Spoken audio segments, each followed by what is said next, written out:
ఇంద్రజిత్ బ్రహ్మాండాస్త్రాన్ని సంధిస్తాడు. లక్ష్మణుడు అన్కాన్షియస్ అయిపోతాడు. ద్రోణగిరి పర్వతంలో ఉన్న 4 మూలికలను వాయువేగంతో తీసుకురమ్మని హనుమంతుడికి చెప్తాడు.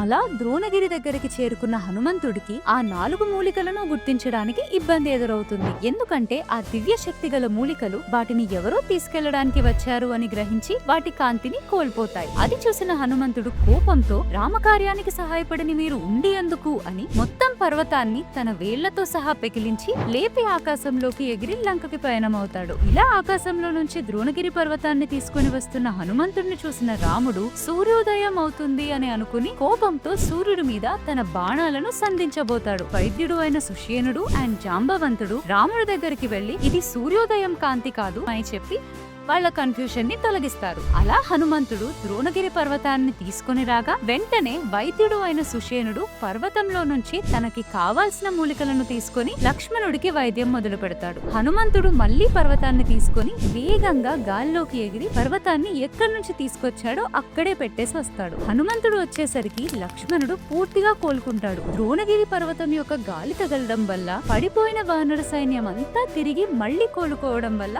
బలం పెరిగి వారిలో ఒక కొత్త ఉత్తేజం వస్తుంది. అలా ఉండగా విభీషణుడి సాయంతో లక్ష్మణుడు మరియు హనుమంతుడు ఇంద్రజిత్ ఒక యాగం చేస్తున్నాడు అని, అది పూర్తి చేస్తే రేపు ఇంద్రజిత్ ని ఓడించడం అసాధ్యం అని తెలుసుకుని వెంటనే ఇంద్రజిత్ యాగం చేసే స్థలానికి చేరుకుంటారు.